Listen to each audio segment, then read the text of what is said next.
नमस्ते दोस्तों, मैं मनोज खंडेलवाल हिंदी साहित्य की क्लास में आप सभी का हार्दिक अभिनंदन करता हूं, वंदन करता हूं, स्वागत करता हूं और आप सबको वहीं लिए चलता हूं जहां हम कल छोड़ के गए थे।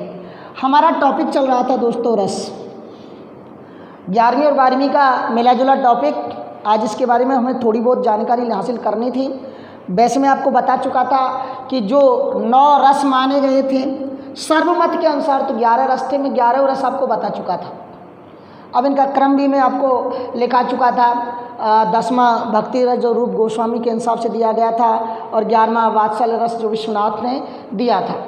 किसी ने कहा कि इसका प्रयोग अधिकतर सूरदास जी ने किया था, तो गोस्वामी जी ने और विश्वनाथ जी ने इनका प्रयोग किया गया।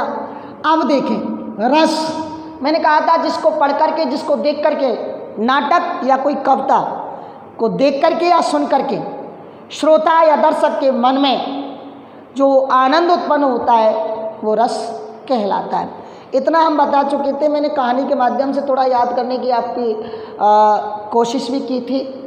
आज हम सबसे पहले बात करते हैं रस के अवयवों की। देखना, इस रस के अवयवों की खास बात देखना। आज अपन इस रस के अवयवों की तरफ चलते हैं। तो सबसे पहले अपन रस के अवयव होते हैं दोस्तों 4। पहला अवयव है स्थायी भाव। कौन सा? स्थायी भाव। दूसरा है विभाव। तीसरा है अनुभाव और चौथा है संचारी भाव, जिसे अपन व्यभिचारी भाव भी कहते हैं। दोस्तों, इनके बारे में हमें अनुभव करना है। मैं आपको पहले बता चुका था, भरत मुनि जो इन रसों के कवि थे, इनके हिसाब से 8 थे। शांत रस जो उद्भट जो कवि हुए, उसके बाद हुए 9वां रस, 11वां विश्वनाथ रूप गोस्वामी और 10वां रूप गोस्वामी और 11वां विश्वनाथ जी कवि ने इनको प्रतिस्फुटित किया था। स्थायी एग्जैक्ट जो ऐसे भाव जो होते हैं जो स्थायी होते हैं, अर्थात मैं इस तरह से कहूँ, कभी कभी ये दिमाग में प्रश्न उठता है, बहुत से लोग कहते हैं सर हमारे मन में निर्वेद तो आता ही नहीं है, हमारे मन में कभी रति का भाव उत्पन्न नहीं होता। तो मैं उनसे एक बात कहता हूँ, बहुत से कहते हैं ना कि इस तरह जो 9 रस, 9 जो भाव होते हैं, मान लो ये 9 भाव हैं। अब इनमें से एक भाव प्रबल होगा, यानी एक समय में हमारे हृदय में एक ही भाव प्रबल उत्पन्न होता है। और जो भाव उत्पन्न होता है वो कौन सा होता है? स्थायी भाव। तो मैं उन लोगों की बात कर रहा हूँ जो ये कहते हैं ना हमारे मन में निर्वेद उत्पन्न नहीं होता, हमारे मन में क्रोध उत्पन्न नहीं होता, हमारे मन में ये भाव उत्पन्न नहीं होता। तो मैं उनके लिए बताता हूँ कि ऐसे 2 ही प्रकार के लोग हैं सब, जिनके मन में ये भाव उत्पन्न नहीं होता। पहले वो लोग हैं जो झूठ बोलते हैं, क्योंकि जिन्हें ये पता ही नहीं है कि हमारे हृदय में कैसे भाव उत्पन्न हो रहे हैं। और दूसरे वो लोग हैं जो बीमार हैं,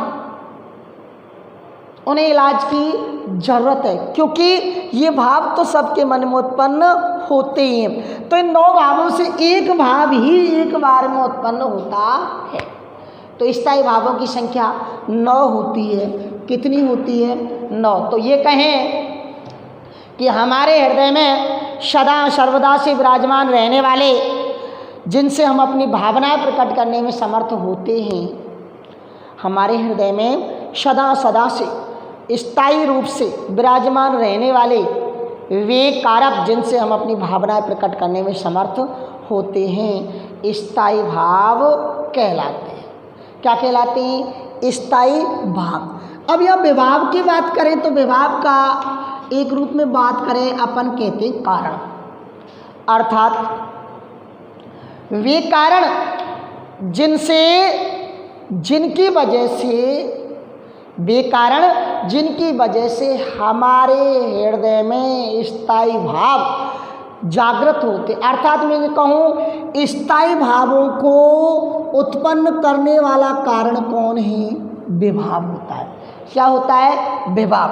यहाँ विभाव 2 प्रकार के सब, एक तो होता है आलम्बन विभाव और एक होता है उद्दीपन विभाव। आलम्बन और दूसरा उद्दीपन पढ़ेंगे अभी थोड़ी बाद में, पहले यहाँ देख लेते हैं। अनुभाव कहते हैं चेष्टाएं। क्या? चेष्टाएं। एक उदाहरण दूंगा, उसके बाद ही क्लियर होंगी सारी चीजें। संचारी भाव स्थायी भावों को पुष्ट करने वाले वे भाव जो पल पल बदलते रहते हैं, जो स्थायी भावों को पुष्ट करने का काम करते हैं। कैसा काम करते हैं? स्थायी भावों को पुष्ट करने का भाव करते हैं। अर्थात संचारी भाव जो जिन्हें व्यभिचारी भाव भी कहते हैं, जो पल पल बदलते रहते हैं, जो स्थायी भावों को पुष्ट करने के लिए होते हैं, इनकी संख्या 33 होती है। ये हमें देखने पड़ेंगे। अनुभाव 4 प्रकार के होते हैं। कायिक अनुभाव शारीरिक चेष्टाओं द्वारा उत्पन्न होने वाले। दूसरा है एक कायिक हुआ, एक वाचिक हुआ, वाणी के द्वारा उत्पन्न होने वाली चेष्टा। एक तो शारीरिक शरीर के द्वारा उत्पन्न होने वाली चेष्टा, एक वाणी के द्वारा उत्पन्न होने वाली चेष्टा, एक होता है आहार्य। आहार्य कहते हैं वेशभूषा द्वारा उत्पन्न होने वाली चेष्टा, वेशभूषा। और चौथा है सात्विक। अब इनके बारे में हम अलग अलग पढ़ेंगे। अर्थात वे भाव जब ये पैदा होते हैं तो अर्थात हमारा इन पर कोई बस नहीं होता, हमारा इन पर कोई बस नहीं होता। वो सात्विक अनुभाव कहलाते हैं, जो सत्व के योग से बनते हैं, जिनका हमारे पर कोई बस नहीं होता। अब देखें सब स्थायी भाव पर चलते हैं। सबसे पहले अपन कहाँ चलते हैं? स्थायी भाव पर।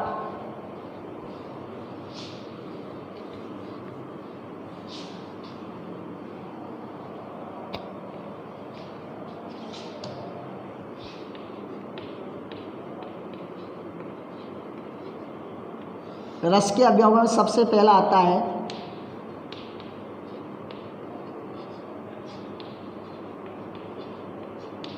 स्थायी भाव। तो देखिए साहब, हमारे हृदय में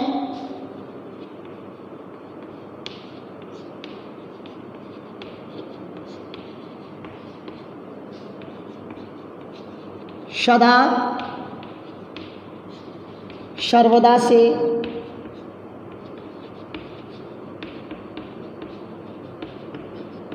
हमारे हृदय में सदा सर्वदा से विराजमान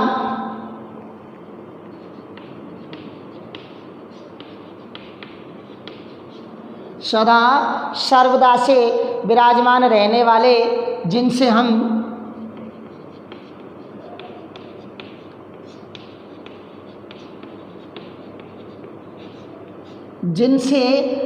अपनी भावनाएं प्रकट करने में समर्थ होते हैं।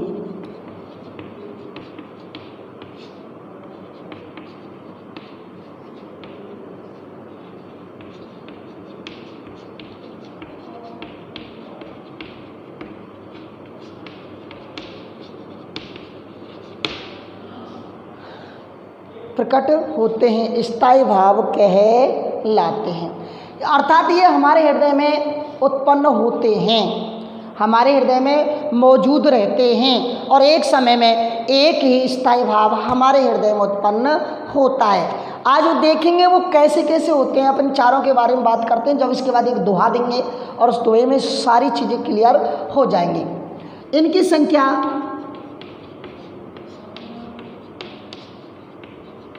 9 होती है। अब कहेंगे सर रस तो 11 होते हैं, जो सरमत के अनुसार। तो मैं आपको बताऊं, ईश्वरीय व्यक्ति जो भक्ति रस का है और संतान विषयक रति, दोनों रति रति के ही रूप में। तो स्थायी भाव तो कौन सा हुआ? रति हुआ, यानी ईश्वर के प्रति प्रेम जागृत हुआ, रति भक्ति रस। संतान के प्रति हुआ वात्सल्य रस, और नायक नायिका का जो प्रेम रति का भाव होता है वो श्रृंगार रस। तीनों एक ही भाव की उत्पत्ति होती है, इसलिए इनकी संख्या कितनी है? 9।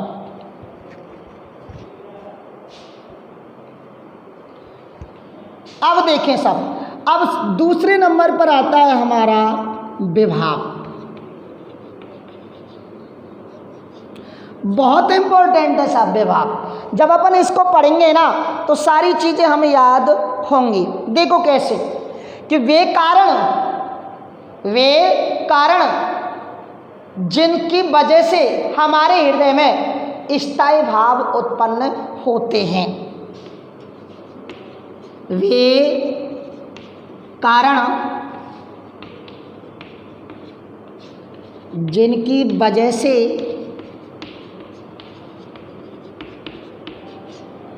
हमारे हृदय में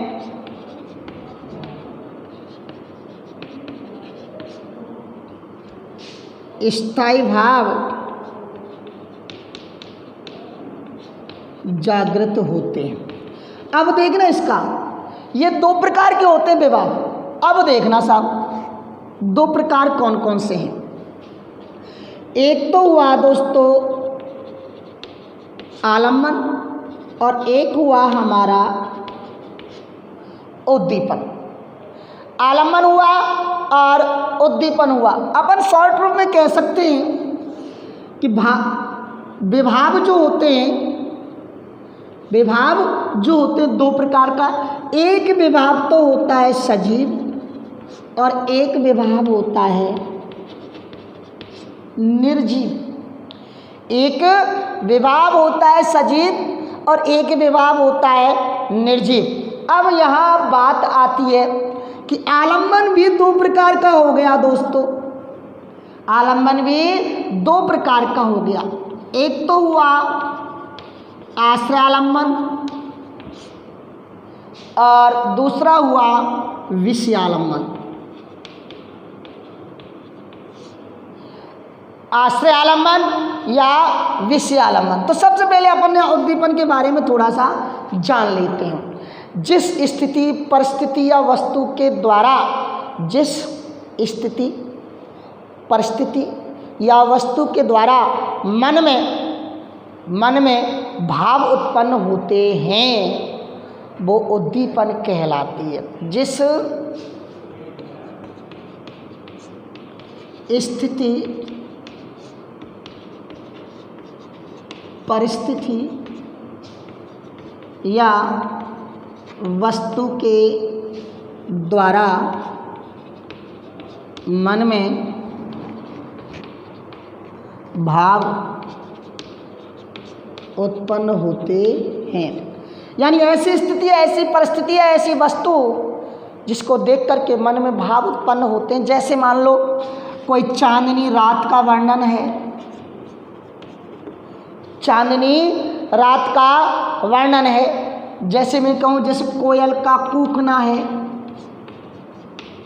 तो इनको देख करके भाव उत्पन्न होते हैं। जिनको देख करके, जिस स्थिति परिस्थिति वस्तु के द्वारा मन में भाव उत्पन्न होते हैं वो क्या कहलाते हैं? उद्दीपन। क्या कहलाते हैं? उद्दीपन। क्या कहलाते हैं भाई साहब? उद्दीपन। अब देखें आश्रय आलम्बन, विषय आलम्बन। अब देखो साहब, जिसके हृदय में, ध्यान रखना बड़ा इंपॉर्टेंट टॉपिक है, जिसके हृदय में भाव उत्पन्न होते हैं, जिसके हृदय में भाव उत्पन्न होते हैं वो क्या कहलाता है? आश्रय आलम्बन। जैसे नायक या नायिका, नायक या नायिका, या मैं यूँ कहूँ जिसके कारण विषय अंतर्गत या प्रति, जिसके कारण या जिसके प्रति मन में भाव उत्पन्न होते हैं।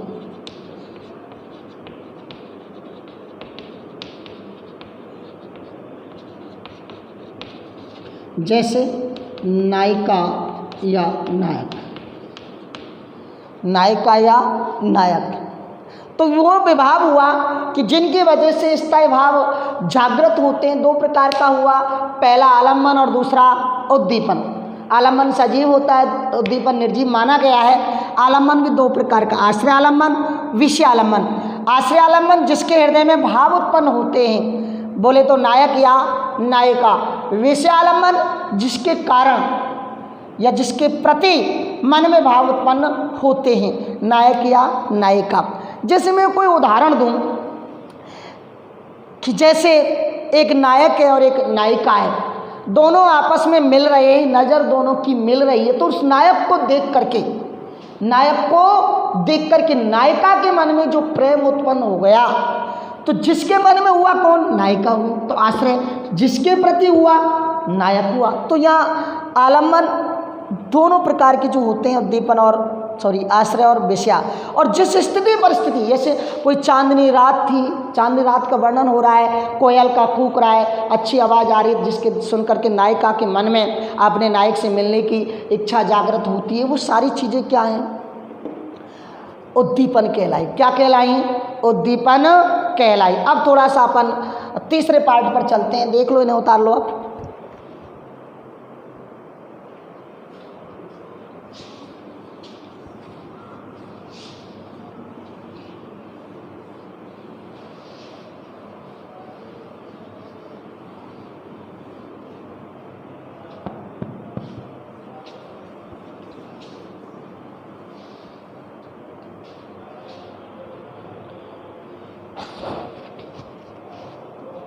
तीसरा है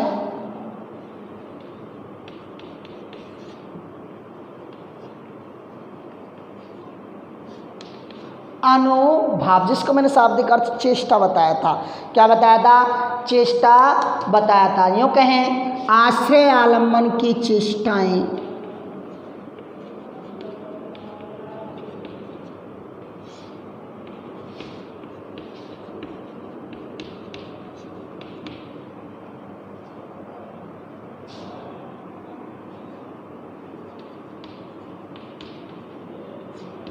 आश्रय आलम्बन की चेष्टाएं अर्थात आश्रय की वे क्रियाएं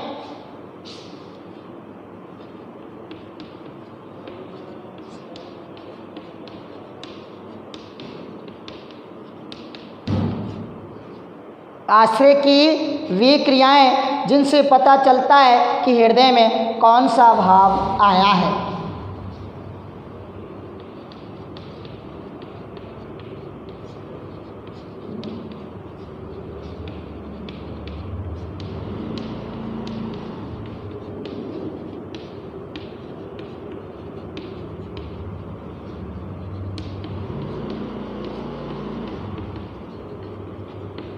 हृदय में कौन सा भाव जगा है, उत्पन्न हुआ है।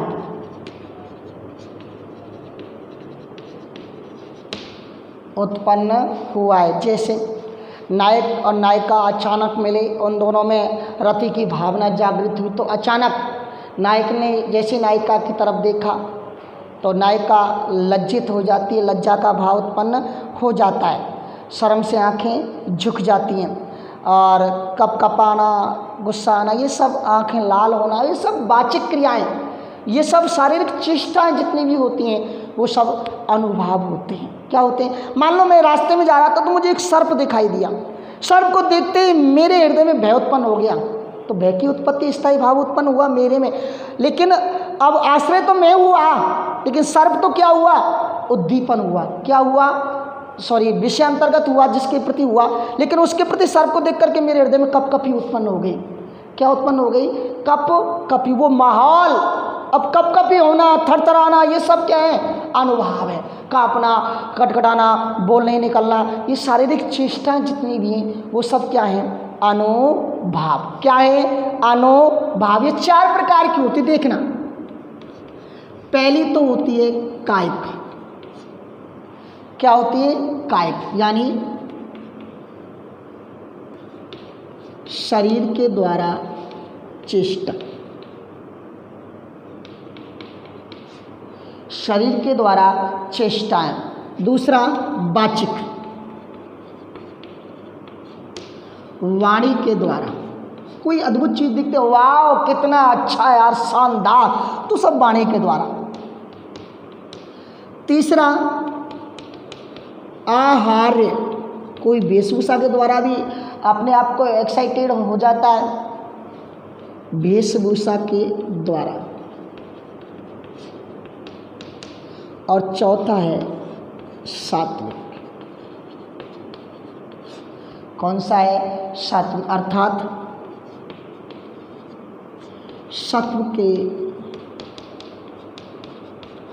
सत्व के योग से बनने वाले भाव, जिन पर हमारा कोई बस, कंट्रोल नहीं रहता, जिन पर हमारा कोई बस नहीं रहता। जैसे कंपन होना। अब हम खूब कोशिश करें कि हमारी कंपन की गति को रोकें, लेकिन होती ही नहीं है। मान लो अश्रुओं की लगातार धारा बहना, तो हम खूब कोशिश करते हैं मत रो आंसू मत बहा, लेकिन उन पर हमारा कोई कंट्रोल है ही नहीं, आंसू रुकते ही नहीं हैं। तो ये सब अनुभावों की क्रिया हैं। क्या है? अनुभाव। और चौथा है दोस्तों संचारी भाव। कौन सा है? संचारी भाव। देखें, वे भाव जो स्थायी भावों को पुष्ट करने के लिए काम में आते हैं, पल पल बदलते रहते हैं। स्थायी भाव ना होकर के स्थायी भावों को पुष्ट करने में जो काम आते हैं, इनका संचारी भाव होता है। क्या होता है? संचारी भाव। ये 33 होते हैं। कितने होते हैं? 33 होते हैं। अब 33 को मैं जब लिखूंगा तो किसी दिन देख लूँ 33 के बारे में अपन चर्चा करेंगे। इतना कुछ पढ़ने के बाद अपन एक उदाहरण देते हैं, उसके बाद अब हमारी समझ में आएगा ये चारों पार्ट क्या क्या है। देखना उदाहरण, कोई से भी रस का देख लेते हैं अपन। जिस कक्षा 10 में आता है कि बूझत श्याम कौन तू गोरी, कहाँ रहत का की है बेटी, देखी नहीं कबो ब्रज खोरी। एक उदाहरण जो बहुत ज़्यादा फेमस है, वो देखें। बत रस लाल चुलाल की,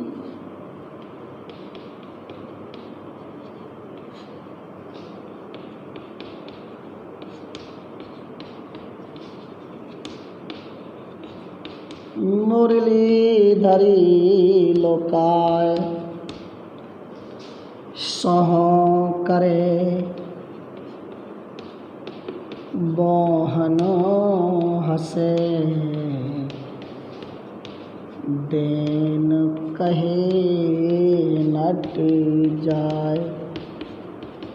अब देखो, कभी कभी ना हमें ये पता भी, कैसे कोई प्रश्न आता है, सर हमें पता कैसे लगता है कि सर ये स्थायी भाव है अनुभाव है। मैं आपसे एक बात बताऊं, आप कोई कॉलेज में पढ़ रहे हैं और कॉलेज में पढ़ते पढ़ते आपको किसी से अनुराग हो गया, किसी को देख करके अनुराग हो गया, आप स्कूल की छुट्टी होने वाली है, तभी आपके दिमाग में एक बात आती है कि काश एक आध महीने तक स्कूल और चलते।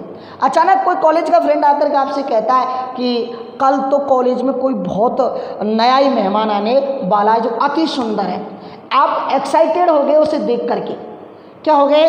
अब सुबह दूसरे दिन जब अपने कॉलेज के मित्र के साथ आप कॉलेज गए तो सामने से वो नया मेहमान जो लड़की थी, जो बहुत ही सुंदर थी, वो आपके सामने होकर के निकला। उसे देख करके आपके हृदय में क्या उत्पन्न हो गया? प्रेम उत्पन्न हुआ, उसके स्थायी भाव उत्पन्न हो गया। क्या? रति। क्या हो गया? रति। अब किसके हृदय में हुआ? आपके में तो आप आश्रय हुए, जिसके द्वारा हुए वो विषय हुए। क्या हुए? अब वो माहौल था, उसका चलना था, उसकी वेशभूषा, ये सब अनुभाव थी। क्या थी? अनुभाव। अब जैसे आपको उससे प्यार हुआ तो आप खुशी में उछल गए, तो आपके दोस्त को पता लग गया कि इसे क्या हो गया? प्यार हो गया। वो सब अनुभाव है। क्या है वो सब? अनुभाव। तो सारी चीज जो थी, अनुभाव जो थे, वो सब इस उदाहरणों के माध्यम से हमें पता लग जाता। आप देखें उदाहरण, देखो आप कि बत रस लाल चुलाल की, मुरली दरी लुकाय, सो करे बोहन हंसे देन कहे नटी जाए। प्रसंग देखना कि बतरस बातों के लालची लालमिश कन्हैया जो मुरली से बड़ा प्यार करते थे, गोपियों से बात नहीं करते थे, तो गोपियों ने उसकी मुरली या राधा ने उसकी मुरली को लोकाय में छुपा दिया।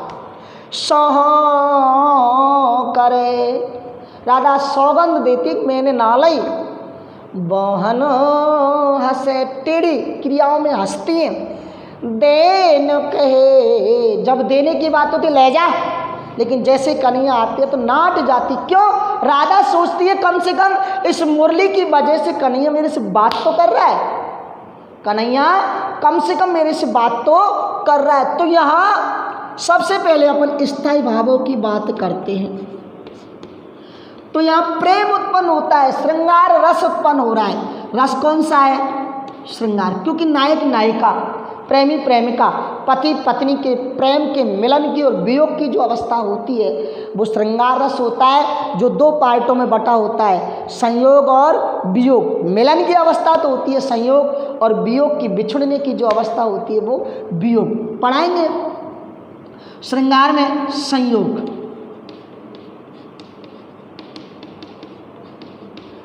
अब जब संयोग श्रृंगार रस है तो स्थायी भाव क्या हुआ? रति। अब देखिए विभाव। विभाव में आलम्बन में क्या है साहब? दो प्रकार। आश्रय। अब देखो जिसके हृदय में भाव उत्पन्न हुआ, किसके हृदय में हुआ? राधा। किसके प्रति हुआ?